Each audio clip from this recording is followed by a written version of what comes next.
aqui é o Damiani, gestor de negócios imobiliários, para falar sobre um assunto interessante relativo ao meu vídeo anterior, falando sobre a venda de imóveis financiados. A pergunta que me fizeram foi a seguinte: posso vender um imóvel financiado usando o contrato de gaveta? Antes de responder esta pergunta, nós temos que entender o que é o contrato de gaveta e por que leva este nome. Esse tipo de recurso foi muito usado na década de 70 e 80 com o extinto BNH. As restrições de crédito imobiliário naquela época eram muito grandes, dificultava demais as pessoas interessadas em adquirir o seu imóvel. Então era muito comum que partes interessadas em vender e comprar usassem esse recurso do contrato de gaveta. Ele levava esse nome porque excluía o banco daquela negociação.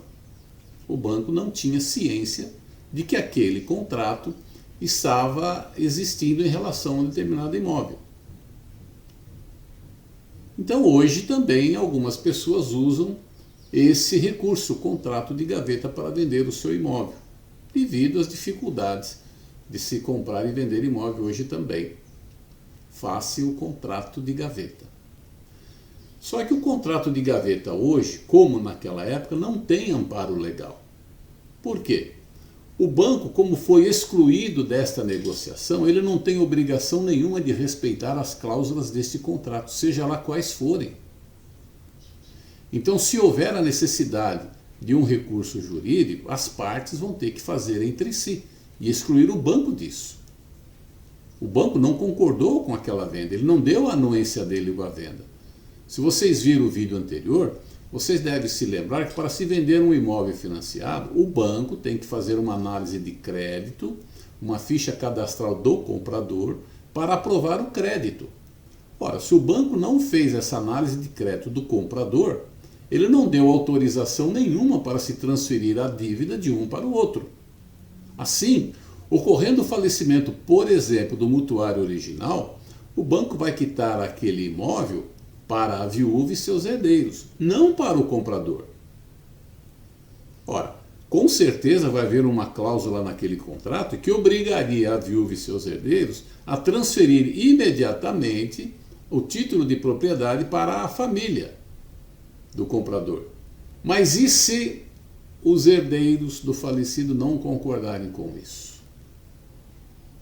Eles podem alegar que não foram notificados daquele contrato. Então aí começa a haver dificuldades. E mesmo ocorrendo o falecimento do comprador, não adianta a viúva querer recorrer a este recurso no banco, porque o banco não vai reconhecer.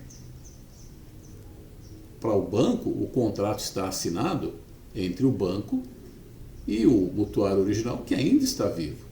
O banco não reconhece aquele contrato. Então, por isso que eu, pessoalmente, não recomendo que se faça o contrato de gaveta. Existem outras implicações também. No caso da inadimplência, quer dizer, no caso do comprador não pagar as mensalidades, as parcelas do contrato, o nome de quem vai ser negativado é o do comprador original, é o do mutuário original, é o nome dele que vai ser negativado. Então são uma série de implicações que podem surgir que fica difícil você cercar todas elas. Mas a principal de todas é o banco estar excluído desse contrato.